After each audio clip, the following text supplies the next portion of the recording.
அப்படின்னா 2000 ஆண்டு பழமை வாய்ந்த தமிழ் மொழி அப்படின்னு சொல்லிட்டு தமிழுக்கு எது நல்லது செய்யறது கிடையாது. பேசுறது மட்டும் பார்த்தீங்கன்னா தமிழ் தமிழ் தமிழ் என்று பேசுவாங்க.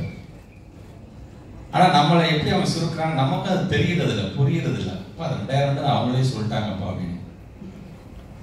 ஆனா சமஸ்கிருதத்தை மற்றபடி 10,000 ஆண்டு பழமை வாய்ந்தது என்று சொல்லுவாங்க. பார்த்தீங்கன்னா கணக்கே வராது, நம்மளை 2000 சுருக்கிடுவாங்க. ஆக இது எல்லாமே பார்த்தீங்கன்னா நம்ம எங்கெல்லாம் நம்ம வந்து நம்ம யாரும் ஒரே யாவரும் கேள்வி அப்படின்னு சொல்றோம். பிறப்புக்கும் எல்லா உயிரும் இதெல்லாம் தமிழ் நமக்கு கற்றுக் கொடுத்தது, நமக்கு சொல்லி தந்தது.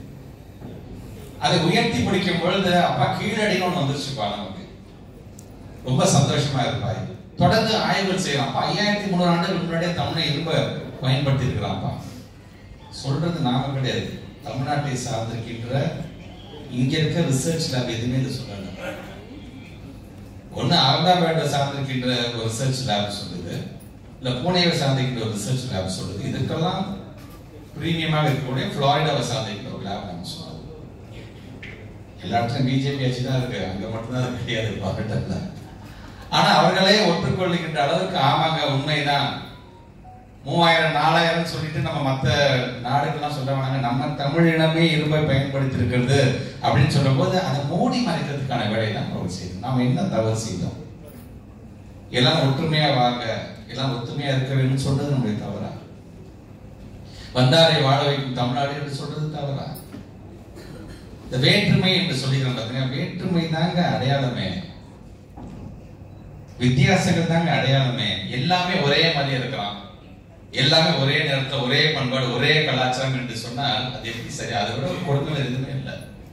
ஒரே நேரத்தில் இருந்துச்சா மாணவர்கள் நம்ம ரசிச்சிட முடியுமா? பல வண்ணங்கள் இருக்க வேண்டும், அப்படிதான் ஒரு நாடு இருக்க வேண்டும். இந்த வேற்றுமை என்பது உலகவியல், அதில் ஒற்றுமை காண்பது வாழ்வியல் கவி பேரரசு வைரமுத்து ரொம்ப அழகாக சொல்றாரு.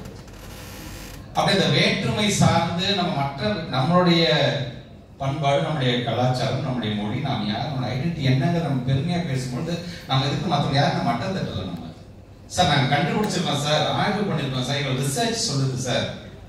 ஏன் நம்முடைய தமிழ் மண், நம்முடைய தமிழ்நாடு நமக்கு தந்த சார் ஜான் மார்ஷல் தான் இங்க வந்திருக்கிற நம்முடைய பாலகிருஷ்ணன் சார். அவருக்கு உலக நாட்டுக்கு கொடுத்தார், இங்கிலாந்து நாட்டுக்கு. ஆனா நமக்கு இவர்தான் நமக்கு மார்ஷல். ஆக இன்றைக்கு அந்த சிறுவேலை என்று நம்ம கொண்டு போறோம்ங்களா, இதெல்லாம் நம்ம பெருமை சார் நாங்க கண்டுபிடிச்சோம் சார் அப்படின்னு நம்ம பெருமையா சொல்றோம். நான் மார்க் வாங்கிட்டேன், 100 வாங்கிட்டேன், ஒரு பையன் மாணவன் ஓடி வரானா அதெல்லாம் ஒத்துக்க முடியாது போ அப்படின்னு சொன்னா எப்படி இருக்கும் அந்த மாணவனுக்கு? அந்த மாதிரி நீங்க நம்ம எப்படி எல்லாம் நம்ம மூடி மறைக்கிறார்கள் அப்படிங்கறத நீங்க எப்படி அழகாக சுபாஷினி அவர்களுடைய இந்த டிராவல் பாத்தீங்கன்னா 2001ல இருந்து அவங்க பார்க்கும் பொழுது நான் அவரை பாக்குறேன். ஆல்மோஸ்ட் அவங்க இளமை காலம் முழுவதும் பாத்தீங்கன்னா எதுவும் அவங்க செலவழிச்சு முடிச்சிட்டாங்க. ஆக கிட்டத்தட்ட அதுல இருந்து நமக்கு ஏதாச்சும் நீங்க வந்த பெரியவர்கள்லாம் பாக்குறாங்க. 93 வயசு பெரியவர், ஒரு உடல்நலம் சரியில்லாத ஒரு நிலை. நான் ஒண்ணே ஒன்று சொல்றேன், இன்னைக்கு பெரியவர்களால் நடக்க முடியாம நடக்கிறீங்க. கண்ணன் சார் நல்லா பேசிப்பா, வரும்போது இதை பிடிச்சிதான் வந்து வராது. ஆக ஆல்மோஸ்ட் பாத்தீங்கன்னா எல்லாருமே வந்து தமிழுக்காக நீங்க ஒன்னே ஒன்று உங்களுக்கு சொல்றேன், நான் நீங்கள் தள்ளாடலாம், ஆனால் தமிழ் இன்றைக்கும் தள்ளாடாது. அடுத்த ஜெனரேஷன் நாங்க வந்துட்டோம்.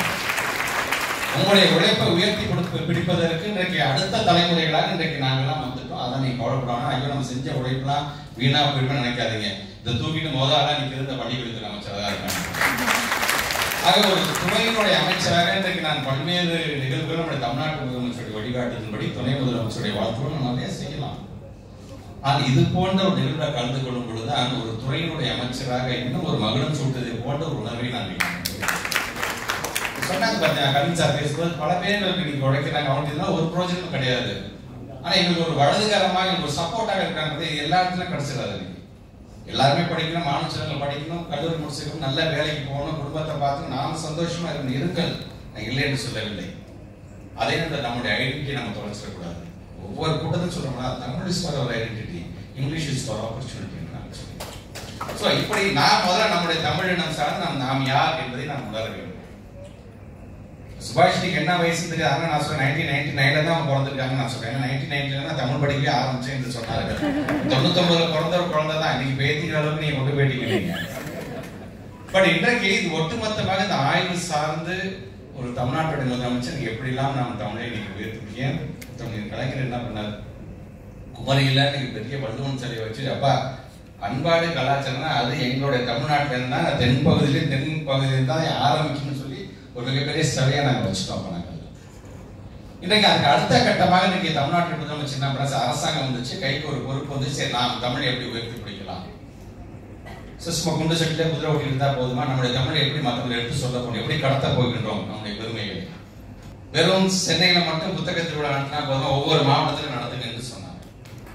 ஒவ்வொரு மாவட்டத்தையும் நடத்த வேண்டும் சொன்னா ஒவ்வொரு புத்தக திருவிழா 10 நாட்கள் நடக்கும். கிட்டத்தட்ட 38 மாவட்டம் இருக்கிறது, வருஷத்துக்கு 365 நாள். ஆனா 380 நாட்களும் அடுத்த ஆண்டுக்கான நாளை கடன் வாங்கி இன்னைக்கு நம்ம நடத்துகிறோம் தமிழ்நாடு முழுவதும் என்கிட்ட பெருமை நமக்கு உண்டு. சரி, அதோட போதுமா? சென்னை இன்டர்நேஷனல் புக் ஃபேர் பன்னாட்டு திருவிழாவை நடத்துங்க. உலகத்துல இருந்த நாடுகள்லாம் இங்க அழைச்சிட்டு வாங்க, நம்முடைய தமிழ்மொழிய சிறப்புகளை எடுத்து சொல்லுங்க. அவங்க எடுத்துட்டு அவங்களோட நாட்டை போய் சொல்லட்டும். நல்ல கருத்துக்கள் இருந்துச்சுன்னா பாராட்டுகிறார்கள், எடுத்துட்டு போகட்டுமே. அதே போல அவர்களும் நல்ல கருத்துக்களை தருகிறார்கள், முற்போக்கு சிந்தனை சார்ந்த கருத்துக்களை தராங்க, நாமும் எடுத்துக்கொள்ளலாமே. ஸோ இது கிட்டத்தட்ட ஒரு பண்டமாற்று முறை போன்று. ஃபர்ஸ்ட் நம்ம சென்னை இன்டர்நேஷனல் புக் ஃபேர் நம்ம நடத்தும் போது 24 கண்ட்ரிஸ் கலந்துக்கிட்டாங்க. அதுக்கப்புறம் 40 கண்ட்ரிஸ், இன்னைக்கு 64 கண்ட்ரிஸ். இந்த ஆண்டு அடுத்த ஆண்டு நம்ம ஜனவரி மாசத்துல நாங்க 100 கண்ட்ரிஸ் நாங்கள் எய்ம் பண்ணிட்டு இருக்கோம். நம்முடைய தமிழ்நாட்டை நோக்கி அவங்க வராங்க. நம்முடைய திருக்குறளை ஏறத்தாழ இன்னைக்கு ஒரு 45 மொழிகள்ல மொழிபெயர்ப்பதற்கு நம்முடைய தமிழ்நாட்டுடைய முதலமைச்சர் 133 லட்சத்தை அதுக்கு ஒதுக்கி செஞ்சிருக்காரு. இப்படி வாய்ப்பு எங்கெல்லாம் கிடைக்கிறதோ அதெல்லாம் நம்ம கொண்டு போயிட்டு இருக்கோம்.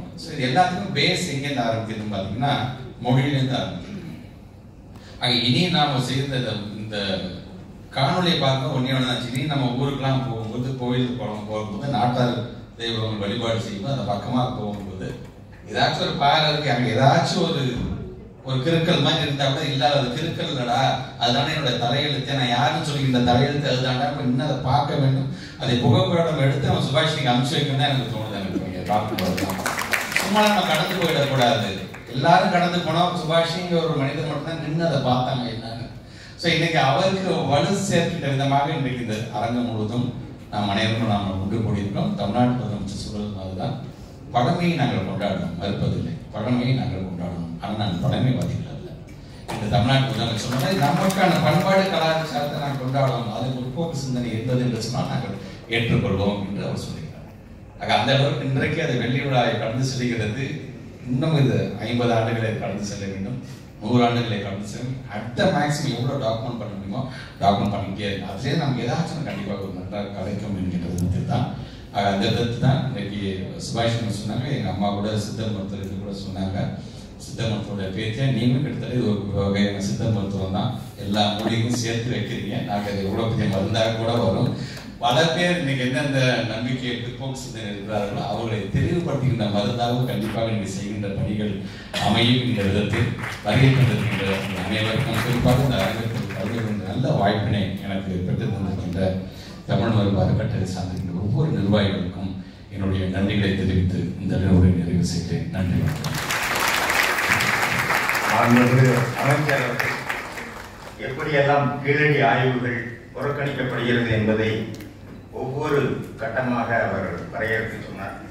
அவர் சொல்லும் போதெல்லாம் எனக்கு நினைவுக்கு வந்தது 17/2/2001 பழைய கலைவாணர் அரங்கத்தில் ஒரு குரல் கேட்டது.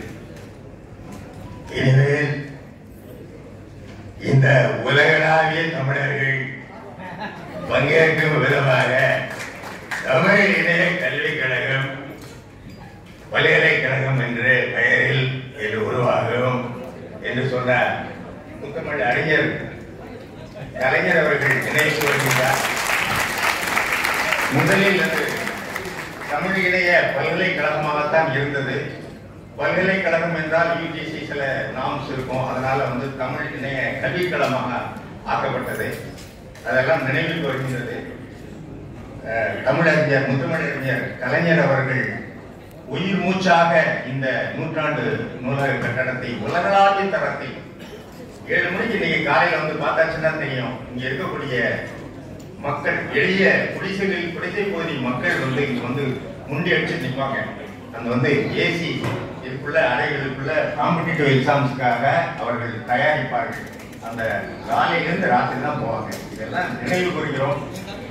முத்தமிழ் அறிஞர் அவர்கள் இட்ட அந்த விதை இன்று விருட்சமாக வளர்ந்திருக்கிறது.